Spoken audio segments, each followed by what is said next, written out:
যে কথায় আছে না, রথ দেখা আর কলা বেচা দুটোই একসঙ্গে। আজকে সোনার হেসেল নিয়ে আমি বেরিয়ে পড়েছি, গোটা টিম নিয়ে। আমাদের তাই হচ্ছে। রাধা বল্লভ জিউ, তিনি নাকি ছোটবেলায় সোনার বালা বন্ধক রেখেছিলেন। কেন জানেন? বাকিটা দিদি বলবে। আজকে আমি তোমাকে খাওয়াবো চিকেন গালাউটি কাবাব, যেটাতে এটাও লাগে। মানে আমি তো প্রথমে দেখে ঘাবড়ে গেছি, কি আমাকে পুরো কাঠকলা খাওয়াবে। লখনৌয়ের একজন নবাব, উনি বুদ্ধি খাটিয়ে এই কাবাবটা রেসিপিটা তৈরি করেছিলেন।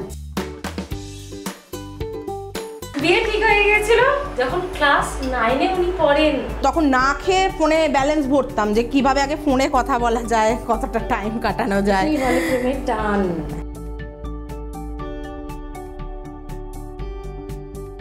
কাবাব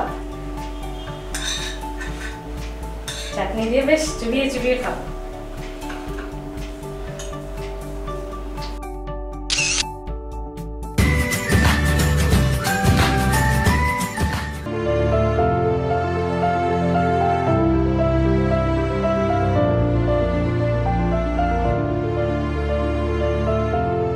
শ্রীরামপুরের একটি ঘাটে দাঁড়িয়ে রয়েছে, আর এ ছবি সত্যি মনোমুগ্ধকর।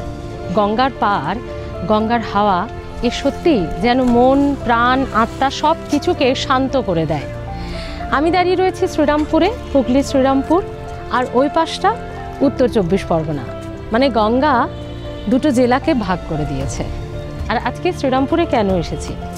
জেলা থেকে জেলা খুব বেশি দূর হয়তো আমরা আমাদের কলকাতার পার্কস্ট্রিট অফিস থেকে যেতে পারি না, কিন্তু অবশ্যই কাছে পিঠে যেগুলো রয়েছে, মানে উত্তর 24 পরগনা, দক্ষিণ 24 পরগনা, হুগলি, হাওড়া, এগুলোই আমরা ঘুরে বেড়াই সোনার হেসেল নিয়ে।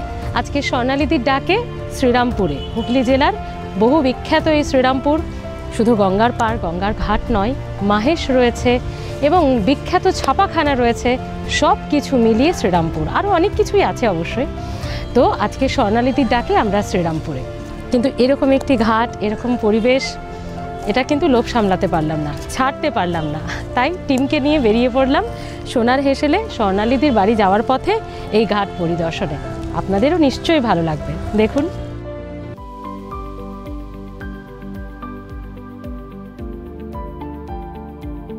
শ্রীরামপুরে এসছি, আর মাহেশের রথের কথা, জগন্নাথ দেবের মন্দিরের কথা এসব হবে না, এটা কি হয় নাকি?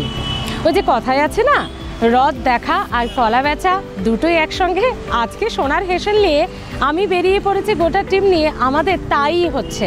আমি যেখানে দাঁড়িয়ে রয়েছি, আমার একদম ব্যাক সাইডে আপনারা দেখতে পাচ্ছেন 628 বছর, 1396, এত বছরের পুরনো। কত গল্প, কত ইতিহাস, কত কি লুকিয়ে রয়েছে এই রথযাত্রার সঙ্গে। তো এই মাহেশকে চাক্ষুষ করে আমরা স্বর্ণালীদির বাড়ির উদ্দেশ্যে বেরিয়ে পড়ব। গঙ্গার ঘাট পরিদর্শন হলো, মাহেশের রথ, মন্দির, তোরণ সব পরিদর্শন হলো। সত্যি মনটা ভরে গেছে, কিন্তু কাজ তো আগে। শুধু ঘুরলে হবে, কাজও তো করতে হবে। চলুন আমার সঙ্গে। শ্রীরামপুরের মানিকতলা বাজারে একদম বিখ্যাত জিটি রোডের ওপরেই দাঁড়িয়ে রয়েছি আমরা। প্রচুর অ্যাম্বিয়েন্স, প্রচুর গাড়ি ঘোড়া চলছে। তবে ভাবছেন এত গাড়ি ঘোড়ার মধ্যে এখানে দাঁড়িয়ে কি করছি একজন ভদ্রমহিলাকে নিয়ে, তাই তো? বলছি। তার আগে পেছনে যে দোকানটা আপনারা দেখতে পাচ্ছেন, সেটা আগে একটু মন ভরে দেখে নিন। অনেকেই চেনেন, অনেকেই চেনেন না। মহেশ চন্দ্র দত্ত, জনপ্রিয় সন্দেশ বিক্রেতা। জনপ্রিয়তা এতটাই যে অনেকেই এর জনপ্রিয়তা সম্পর্কে জানেন। রাধা বল্লভ জিউ, তিনি নাকি ছোটবেলায় সোনার বালা বন্ধক রেখেছিলেন। কেন জানেন? বাকিটা দিদি বলবে। তবে তার আগে একটু বলে দিই, কে দিদি, কেন দাঁড়িয়ে রয়েছে এনার সঙ্গে, তাই তো? আমাদের সঙ্গে স্বর্ণালীদি আছে, স্বর্ণালী ভর। আজকে সোনার হেসেল নিয়ে ওই যে মাহেশ দেখালাম, গঙ্গার ঘাট দেখালাম, ঠিক এই কারণেই শ্রীরামপুরে আজকে স্বর্ণালীদির ডাকে আমরা শ্রীরামপুরে। তো দিদি, আমি গল্পটা ঠিক শুরু করেছিলাম তো? হ্যাঁ, একটু বলো। প্রায় কথিত আছে প্রায় 161 বছর মতো আগে এখানে রাধাবল্লভজিউ উনি বাচ্চা সেজে সোনার বালা, হাতের বালা বন্ধক রেখে, তার কাছে টাকা ছিল না, সেই জন্য গুটকে সন্দেশ খাবে বলে ওই সোনার বালাটাকে বন্ধক রেখে এখানে এসে গুটকে সন্দেশ চেয়ে খেয়ে গেছিল। সেই জন্য এখানে মানে প্রত্যেকে ওই রাধাবল্লভজির কাছে পুজো দিতে গেলে গুটকে সন্দেশটাই নিয়ে যাবেই, ওটা ঠাকুরের খুব পছন্দের খাবার। এতটাই পছন্দ যে হাতের বালা বন্ধক রেখে। আর আমি দেখুন দোকানটার মধ্যে কিন্তু সেই প্রাচীনত্ব রয়েছে, মানে কোনো মডিফিকেশন করেনি, একই রকম রেখে দিয়েছে। সেই লাল রঙের একেবারেই পুরো দোকান জুড়ে, এবং ভেতরের যে শোকেসগুলো আমরা দেখতে পাচ্ছি, মানে এটা চাইলেই মডিফিকেশন করা যেত কিন্তু করেননি, প্রাচীনত্বকে বজায় রেখেছেন। আর দিদির ফ্ল্যাটটা এত ভালো জায়গায়, এর ঠিক উল্টো দিকে ফ্ল্যাটেই দিদি থাকে, যার তলাতেই আমরা দাঁড়িয়ে রয়েছি।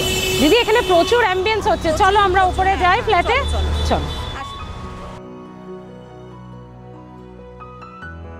যে ছবিটা দেখছেন গুটকে সন্দেশের বহু বিখ্যাত, এবং রাধা গোপালজি তিনি নাকি হাতের সোনার বালা বন্ধক রেখে এটি খেতে এসেছিলেন। ভাবুন একবার এর স্বাদ কেমন হতে পারে। না, চেখে তো আমি অবশ্যই দেখব, তবে একটু কথা বলে নেব, কারণ বংশ পরম্পরায় যারা এই মিষ্টি আজও, মহেশচন্দ্র দত্ত যারা আজও তার বংশ পরম্পরায় এই মিষ্টি তৈরি করে চলেছে, তাদের সঙ্গে একটু কথা বলে নি। দাদা, আপনার নাম? আমার নাম হচ্ছে সুবীর দাস। আচ্ছা, কততম প্রজন্ম আপনি? যেটা 5th জেনারেশন এখন চলছে। 5th generation. আচ্ছা, আমাদের 5th জেনারেশন চলছে, আমাদের বহু পুরাতন দোকান, এবং এই দোকানে আদি অনন্তকাল ধরে এই সন্দেশ এবং এর সঙ্গে মনোহারা, তারপর আলাদা যে সমস্ত সন্দেশ সবই তৈরি হয়, এবং প্রতিটা কোনো কেমিক্যাল আমাদের মেশানো হয় না, যা হয় পুরো অনলি ছানার। আচ্ছা, মানে এটার মধ্যে কি কি আছে? এতে ছানা আছে, আপনার চিনি আছে, আর একটু গুড়ের পাক আছে।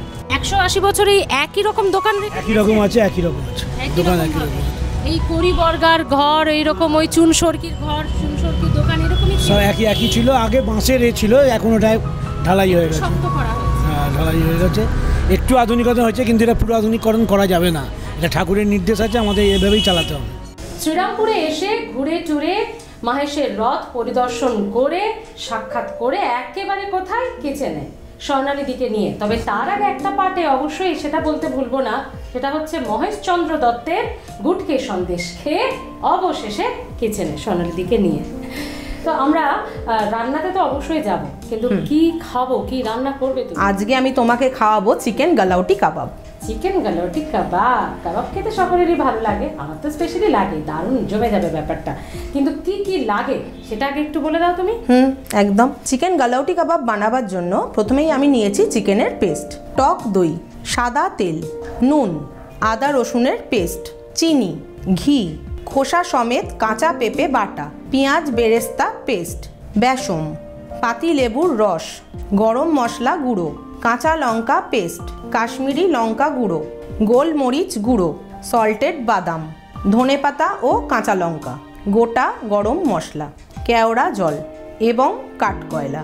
তুমি আমার চিকেন পেস্টটা দাও। চিকেন পেস্ট আমরা আগে করে রেখেছি, ইনগ্রেডিয়েন্টসেও দেখিয়ে দিয়েছি আপনাদেরকে। হ্যাঁ, দিতে থাকো। এবার চিকেন পেস্টটা এর মধ্যে পুরোটা দিয়ে দেবো। আচ্ছা, কিভাবে এই চিকেন পেস্টটা করলে তুমি সেটা একটু বলে দাও। এটা হচ্ছে বোনলেস চিকেন নিয়েছি, আর ওই চিকেনটাকে আমি একদম মিক্সিতে ভালোভাবে পেস্ট করে নিয়েছি। জল কিন্তু একদম দেওয়ার প্রয়োজন নেই, আর সেদ্ধ করারও দরকার নেই, শুধু চিকেন, হ্যাঁ, কিউব করে বোনলেস কিউব করা চিকেনটাকে নিয়ে কাঁচাটাই আমি ওই মিক্সিতে পেস্ট করে রেখেছি। বেশ, এরপরে কি দেবে? আচ্ছা, এরপর হচ্ছে তুমি আমাকে দাও পেঁপে বাটা। এটা হচ্ছে পেঁপে বাটা। হ্যাঁ, এটা কিন্তু শুধু মানে খোসা সমেত পেঁপে বাটা, কাঁচা পেঁপে খোসা সমেত, অবশ্যই কিন্তু খোসা সমেত দিতে হবে। কেন, এটার কোনো ব্যাপার আছে? হ্যাঁ, তাহলে আরো বেশি নরম হয়, কাবাবটা আরো বেশি নরম হয়। বেশ তুলতুলে ব্যাপার। হ্যাঁ, এটা এই কাবাবটার একটা হিস্ট্রি আছে, জানো তো? এটা লখনউয়ের কোনো একটা। আচ্ছা, তো এটা আমি দিই, পেঁপে বাটা 2 চামচ মতো দিয়ে দিলাম। এরপর বলো আমাকে। এরপর হচ্ছে আদা রসুনের পেস্ট, বড় চামচের 1 চামচ আদা রসুন পেস্ট। তুমি চিকেন কতটা পরিমাণ নিয়েছো? এটা 350 মতো আছে। হ্যাঁ, এবার বলো আমাকে। আচ্ছা, এরপর হচ্ছে আমি কাঁচা লঙ্কা বাটা। কাঁচা লঙ্কা বাটা, সব হেলদি জিনিসই আছে। হ্যাঁ, এটা বাচ্চাদেরকে তো খুব ভালোভাবেই খাওয়াতে পারবে। আমার মেয়ে ভীষণ চিকেন খেতে ভালোবাসে, বুঝলে তো, আর ওকে রোজই প্রায় নিত্য নতুন চিকেনের আইটেম করে দিতে হবে, তো সেইটাই আমার মাথায় রেখে আমি প্রচুর টিভিতে বা ফোনে আমি দেখতে থাকি, দেখে তার মধ্যে আমিও কিছুটা আমার নিজের টাচ দিই, দিয়ে মনের মতো করে হালকা তেলে হেলদি অ্যান্ড টেস্টি করে বানাবার চেষ্টা করি। হ্যাঁ, এটা হচ্ছে এবার বেরেস্তা পেস্ট করে রেখেছি, এটাও 1 চামচ মতো। স্মেলটাও খুব ভালো আসবে। হ্যাঁ, স্মেলটাও খুব ভালো আসবে। আচ্ছা, সব পেস্ট দেওয়া হয়ে গেল। এবার দেবো আমি পরিমাণ মতো নুন। আমাকে একটু নুনটা এগিয়ে দাও।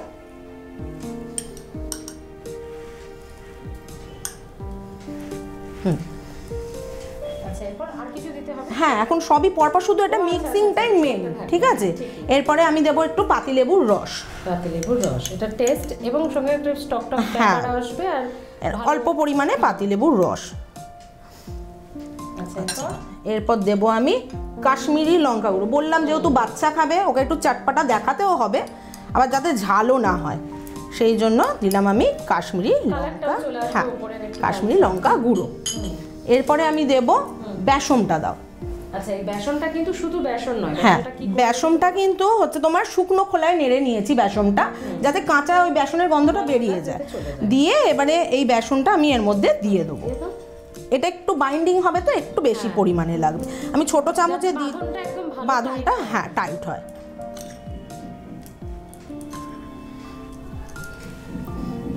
হয়ে গেল। আচ্ছা, এরপরে আমি দেব ঘি।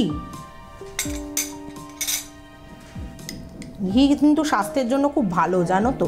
সাদা তেলের থেকে, সর্ষের তেলের থেকে কিন্তু ঘিটা বেশি ভালো। তো দিয়ে দিলাম ঘি। এবার দেবো একটু গোলমরিচের গুঁড়ো। এটা একটু কিন্তু ঝাল যারা ঠিকঠাক বুঝে দিতে হবে। হ্যাঁ, মির্চ আছে, কাশ্মীরি মির্চে একটুও ঝাল হবে না, ওটা শুধু কালার। আর লঙ্কা বা কাঁচা লঙ্কা বাটাটাও আমি অল্প দিয়েছি, আর গোলমরিচের গুঁড়োটাও অল্প।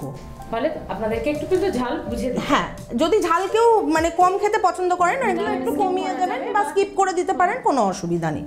আচ্ছা, এবার হচ্ছে এটা হচ্ছে গরম মশলা। হ্যাঁ, এটা হচ্ছে গরম মশলা গুঁড়ো। এই যে 7 মশলা যেটা হয়, মানে আমাদের চিরাচরিত রান্নায় যেটা লাগে, ছোট এলাচ, লবঙ্গ, দারচিনি, ওইটাই আমি এটা গুঁড়ো করে রেখেছি।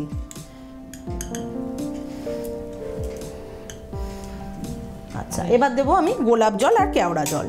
এটা এমন একটা রান্না যেটাতে এটাও লাগে, মানে আমি তো এটা প্রথমে দেখে ঘাবড়ে গেছি, কি আমাকে পুরো কাঠকলা খাওয়াবে, এটা কি হবে, এটা কি ব্যাপারটা কি? তারপর ব্যাপারটা বুঝলাম। ব্যাপারটা বুঝতে হলে টোটাল এপিসোডটা আপনাকে দেখতে হবে। আমি তো এত সহজে বুঝে যাইনি, আমাকেও বুঝতে হয়েছে, আপনারাও বুঝুন। চলো এরপর কি দেবে? এবারে দেবো হচ্ছে গোলাপ জল। এটা মোগলাই খানা তো, ওই জন্য এই টাচটা না দিলে ভালো লাগবে। এই স্মেলটা না থাকলে কিন্তু মানে একটা আধুরা অসম্পূর্ণ। দিয়ে দিলাম, ব্যাস। আর আমার কিছু দেওয়ার নেই। এবার এটাকে খুব ভালোভাবে আগে আমি মাখবো। আচ্ছা, পেস্ট করতে একটু সময় লাগবে, আমাদের গোটা এপিসোডটা তো শেষ করতে হবে, একটু সময় সাপেক্ষ। আর সন্দেশ খেতে গিয়ে অনেকটা সময় আমরা ব্যয় করে ফেলেছি, ফলে একটা ছোট্ট ব্রেক নিয়ে নিই, ততক্ষণে দিদির এটা পেস্টটা মাখা হয়ে যাবে। ফিরে আসছে বিরতির পর, কি দিদি? হ্যাঁ, একদম। দেখা হচ্ছে বিরতির পর, সঙ্গে থাকো, দেখতে থাকো। ফিরে এলাম বিরতির পর। সোনার হেসেলে আজকে কিন্তু ইন্টারেস্টিং একটা রেসিপি আমি শিখতে চলেছি, আপনাদেরকেও শেখাবো, তাই তো? একদম। আচ্ছা, আপনাদেরকে জানিয়ে দিই যে আমরা পেস্টটা কিন্তু 3-4 ঘন্টা আগে করে রেখেছি। এটা ম্যারিনেটটা যদি 3-4 ঘন্টা মতো করা থাকে তাহলে আরো ভালো হবে ব্যাপারটা। তোমরা তো আমাকে অতটা সময় দেবে না, সেই জন্য এটা আমি করে রেখেছিলাম। আমরা যেটা পেস্ট করছিলাম মানে একদম মাখিয়ে সেটাকে আমরা তুলে রেখে দিয়েছি, ফ্রিজে দিদি এটা রেখে দিয়েছি, বের করে নিয়েছি। 3-4 ঘন্টা আগে যদি এটা করে রাখতে পারে ভালো টেস্ট পাবে। এরপর কি হবে দিদি? এরপর এই কাঠকয়লাটা আমাকে একটু দাও, এটাকে নিয়ে এরপর ওই যে সেই সাসপেন্স ভাবছিলেন এইটা কি খাবারে মিশিয়ে খাওয়াবো নাকি না, এবার এটাকে একটুখানি এটা একটু আগুনে এটাকে গরম করে নিই।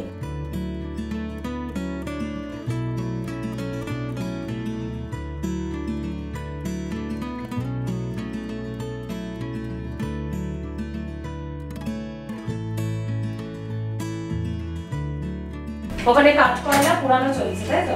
হ্যাঁ, এটা কাঠকয়লাটা পোড়ানো হয়ে গেল, গ্যাসেতে পুড়িয়ে নিলাম। এবার এটা আমি ঠিক মাঝখানে দিয়ে, ঠিক আছে? তো তুমি আমাকে ওই সাদা তেলটা একটু দাও। কিন্তু এটা হবেটা কি? কি হলো ব্যাপারটা? দেখো কি হয়। এই স্মেলটা এর ভেতরে যাবে, বুঝলে? শুধু পোড়া বন্ধ হয়ে যাবে না, কাবাবের এই স্মোকি ফ্লেভারটা তোমায় আনতেই হবে। আচ্ছা, যাতে পোড়ানো ব্যাপারটা। হ্যাঁ, একদম। মানে আমরা ওই যে পাহাড়ে বেড়াতে গিয়ে বা নর্থ বেঙ্গল বেড়াতে গিয়ে ওই যে কাবাবগুলো খায় একদম সদ্য করে আগুনে ঝলসে ওঠা। হ্যাঁ হ্যাঁ, মানে এটা হ্যাঁ ওই ফ্লেভারটা না হলে আমার তো আর ভাটি নেই, বা এটা এরমভাবেই করতে হয়। লখনৌয়ের একজন নবাব, হ্যাঁ, তো ওনার নামটা আমি এই মুহূর্তে মনে করতে পারছি না, তো ওনার দাঁত পড়ে গেছিলো, উনি বয়স্ক হয়ে গেছিলেন, কিন্তু উনি খেতে খুব ভালোবাসতেন কাবাব জাতীয় আইটেম। তো ওনার যে যিনি মেন রাঁধুনি ছিলেন, উনি বুদ্ধি খাটিয়ে এই কাবাবটা রেসিপিটা তৈরি করেছিলেন, বুঝলে, যাতে উনি খেতেও পারেন অথচ তার কিছু কষ্টও না হয়। সেই জন্য এটাকে পুরো বেটে চিকেন, তখন ওটা মাটন বা এরম জাতীয় জিনিস দিয়ে, যেহেতু আমার মেয়ে বললাম চিকেনটা খুব পছন্দ করে, ওর জন্য এটা চিকেন দিয়ে, নাহলে এটা মাটন দিয়ে করে, মাটন গালাউটি কাবাব। ভাববেন না কি যে আমার 32টা দাঁত এখন একদম সলিড আছে, এবং আমার টিমের সবাই, দিদি কিন্তু আমাদের দাঁতের কথা ভেবে এটা করেনি, একটু ইনোভেটিভ, একটু হ্যাঁ, খেতে আর বাচ্চাদের খুব ভালো লাগবে এটা খেতে। একদম। এটা কি খানিকক্ষণ রাখতে হবে? হ্যাঁ, এবার এটা সরিয়ে নিতে পারো। এবার এটা আমি খুলে দিচ্ছি। খুললা সিমসিম, উফ, মনে হচ্ছে পুরো সেই উনুনে রান্না আগে হতো না, সেরকম কাঠকয়লার এরকম একটা স্মেল, এবং খাবারেও সেটা পাওয়া গেলে তবে এটা 16 কলা পূর্ণ হবে। এটা আবার আমি রেখে দিই একটু। আপনারা কিন্তু এটা ট্রাই করে অবশ্যই জানাবেন, একটু সাবধানে এই রেসিপিটা করবেন। আচ্ছা, এরপর আমরা কি করব? এবারে এটাতে তেল দেব, দিয়ে এটাকে গোল গোল করে ভাজতে, সেঁকা মতো হবে, হালকা তেলে, খুব অল্প, হ্যাঁ অল্প তেলে। আচ্ছা, এবার এর মধ্যে আমি দিয়ে দিচ্ছি একটু তেল, একদমই অল্প তেল, যাতে খুব পুড়ে না যায়, খুব সামান্য একটু তেল আমি একটু ব্রাশ করে দিই এটা।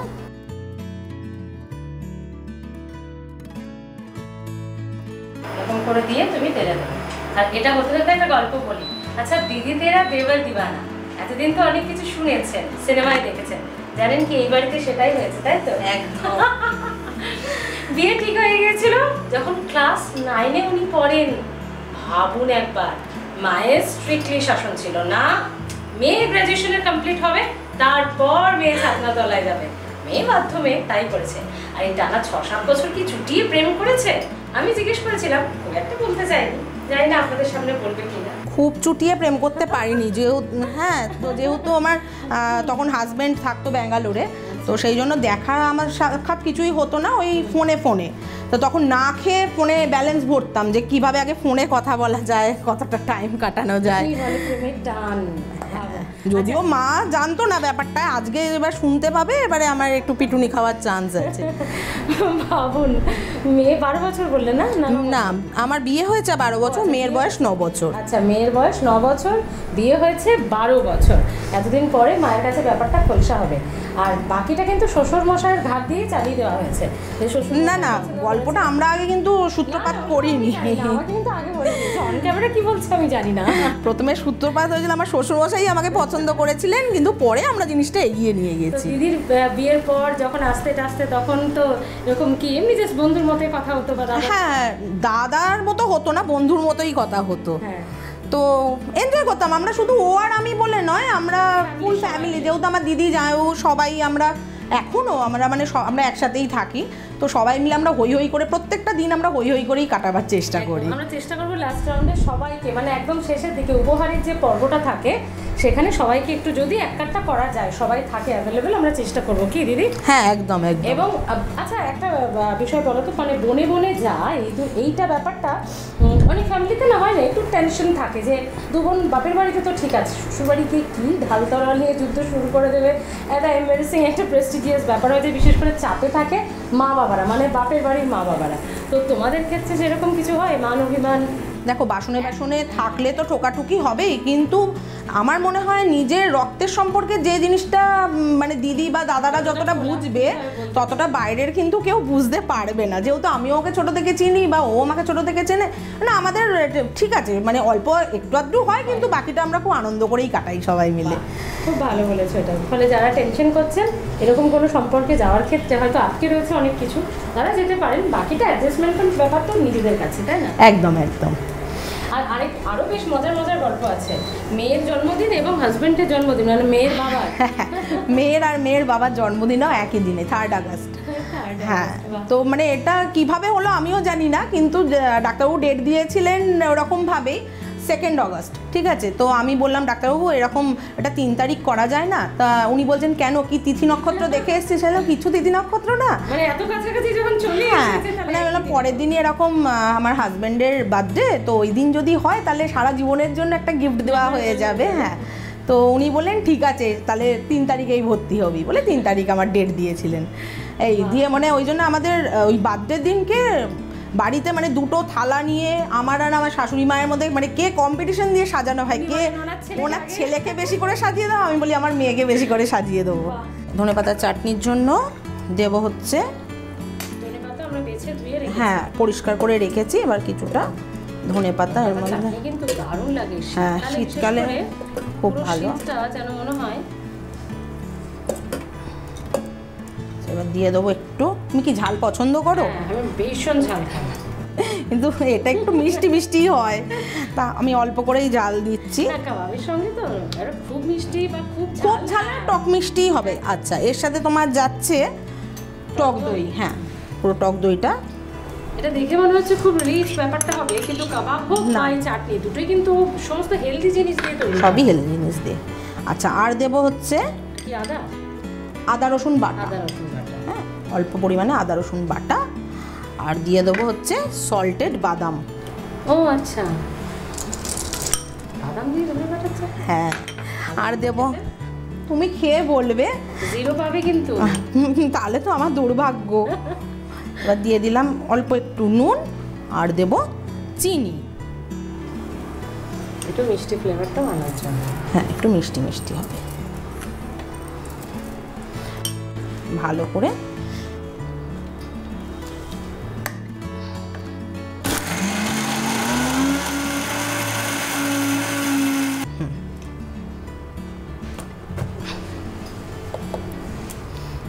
রেডি। রেডি। হ্যাঁ, তবে এটা এর মধ্যে একটু ঢেলে নিই।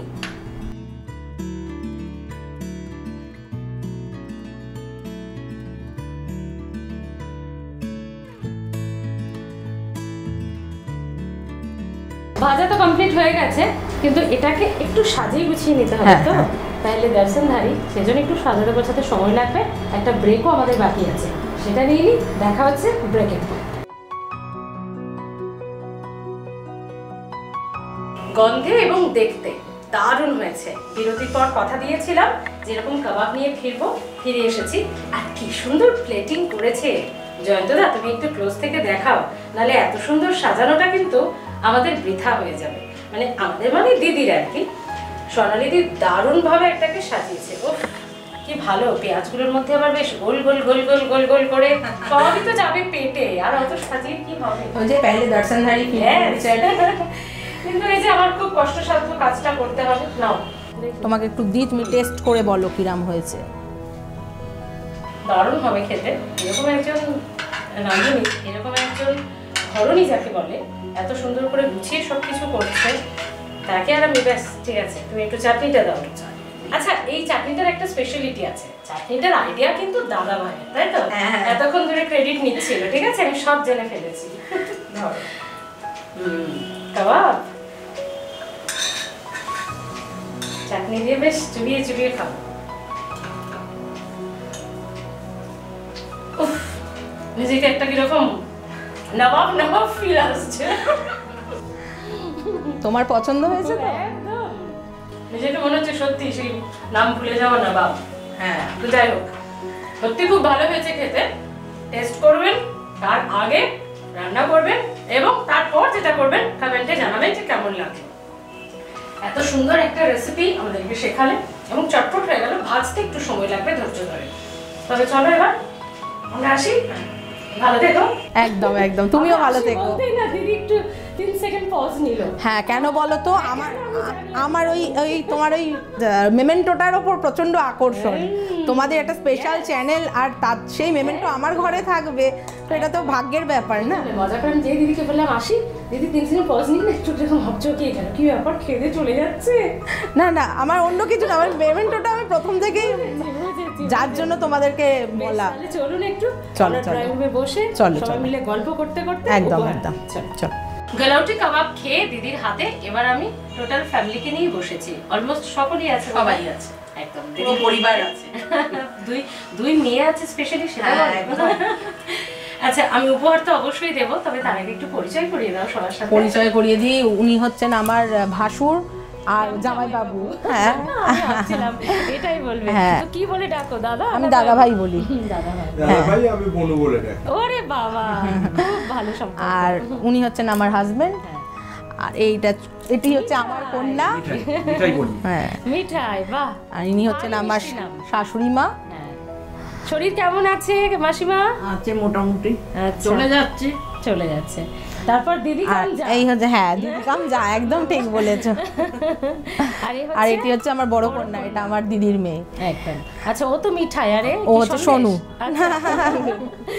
এটা হচ্ছে সোনু। সন্দেশ হলে ভালো হতো। হ্যাঁ, সন্দেশ বলে ডাকতেই পারো, খুব মিষ্টি দুটো মেয়েই আমার। একদম। দুজনের দুটো স্পেশাল গুণ আছে, আমি গল্প করতে করতে জেনেছি, সেটা একটু বলো। ও হচ্ছে খুব ভালো ডান্সার, আর ও খুব ভালো প্লেয়ার। ও যে টিটি খেলে, আর ও খুব ভালো ডান্সার। খুব ভালো। ওরা দুজনে ভবিষ্যতে এটা নিয়ে এগিয়ে যাক, হ্যাঁ। এস্টাবলিশ হোক, আমাদের শুভেচ্ছা আশীর্বাদ রইল। Thank you. আসুন এবার আমরা একটু উপহার দিই। এত সুন্দর খাওয়া দাওয়ার পর উপহার যদি না দিই খুব অন্যায় হবে। দাদা একটু ধরিয়ে দাও আমাকে প্লিজ। Thank you. তুমি প্রচুর যে রান্না বান্না করো, এক্সপেরিমেন্ট করো, তোমরা সবাই একটু ধরো, এক্সপেরিমেন্ট করো, সেই সবের জন্য কিন্তু আর প্লাস গোল্ড Thank এবং সোনার you. হেসেল পরিবারের তরফ থেকে তোমাদের জন্য। Thank you, thank you. এটা ভীষণ ভারী, আমাকে একটু হেল্প করতে হবে। একটু হাতে দাঁড়াও, আমি আগে তুলে দিই। এটাও আর প্লাস গোল্ড এবং সোনার হেসেল পরিবারের তরফ থেকে তোমাদের জন্য। প্রচুর রান্না বান্না করবে, পরিবারের সবাইকে খাওয়াবে। আর সবাইকে তো খাওয়াবো, তোমরাও আর একদিন খেতে এসো আমার আরেকদিন চলে বাড়িতে। আসো। সেদিন কিন্তু এপিসোড করতে আসবে না না, একদম সেদিন জমিয়ে খেতে। আর যেটা স্পেশাল, মানে দিদিরা যেটার জন্য ওয়েট করে, এপিসোডে একটা সময় বলছিলে তাই তো? হ্যাঁ, একদম একদম। সেটা কি দিতে হবে তো? হ্যাঁ, অবশ্যই। এটা ছাড়া হবেই না। একদম, এটা ছাড়া হবেই না। এটা মানে আমি নিয়ে চলে গেলে আমার কাছ থেকে কেড়ে নেওয়া হবে। হ্যাঁ। আচ্ছা, এটা সবাই মিলে ধরো একটু। এটা আর প্লাস গোল্ড এবং সোনার হেসেল পরিবারের তরফ থেকে তোমাদের জন্য। Thank you. এবার বলো, আমরা সারাদিন এলাম, তোমাদের সঙ্গে সময় কাটলো, তোমার কেমন লাগলো বলো? ফোন ভীষণ করেছিলে, ভালো লাগলো। তারপরের থেকে এক্সপেরিয়েন্স কি? ভীষণ ভালো। বারবার ফোন করেছি, মানে ভেবেছি কবে আসবে কবে আসবে, অবশেষে আমার পালা এসেছে। তো এটাই বলবো সবাইকে যে সঙ্গে থাকো, দেখতে থাকো, আর অবশ্যই করে ওখানে যোগাযোগ করো। ওনারা ঠিক নিজেদের মতো সময় করে আপনাদের সাথে যোগাযোগ করে আপনাদের বাড়িতে আপনাদের হেসেলে পৌঁছে যাবে। একদম। আর ওনাদের ব্যবস্থাপনাটা সবচেয়ে ভালো, মানে আমাদের কোনো হ্যাঁ। অসুবিধা হয়নি। না না, একদম কিচ্ছু অসুবিধা। আসলে আমরা যে পরিবারেই যাই একদম নিজেদের মতো করে মিলে মিশে যায়, একদম। না হলে মুশকিল কাজ করা এবং সারাটা দিন সেখানে কাটানো। তো আপনারা যেটা দিদি বললো যে এটাই আমাদের ইউএসপি, আমি স্মৃতি টোটাল টিম নিয়ে রান্নার হেসেলে চলে যাই সকলের বাড়ি। আপনারা যারা ফোন করেন না, যারা ডেকে পাঠান আমাদের, তবে হ্যাঁ দিদি খুব ভালো একটা কথা বলেছে যে হতাশ হলে চলবে না, আপনাকে কিন্তু একটু সময় দিতে হবে, কারণ লম্বা তালিকা, প্রচুর দিদিরা ফোন করছেন। বলুন, আমরা কাউকে হতাশ করি না, আমরা কিন্তু পৌঁছে যাব, একটু ধৈর্য ধরতে হবে, একটু সময় দিতে হবে। তাহলে দিদি আজ আসি, খুব ভালো থেকো, এভাবেই থেকো। একদম, তোমরাও আর হ্যাঁ, ভালো থেকো। যারা ফোন করতে চাইছেন, যারা যোগাযোগ করতে চাইছেন, অনেকেই জানেন আমাদের নাম্বার, আরো একবার আমাদের নাম্বার এবং ঠিকানা। অংশগ্রহণের জন্য আজই আমাদের ফোন করুন 9836323248। আমাদের ঠিকানা সোনার হেসেল আর প্লাস গোল্ড, 27 নম্বর Mirza Ghalib street, 3rd floor, Kolkata 16। ভালো থাকবেন, রাগ করবেন না, সকলের বাড়ি যাব এক এক করে। তাড়াতাড়ি ফোন করুন।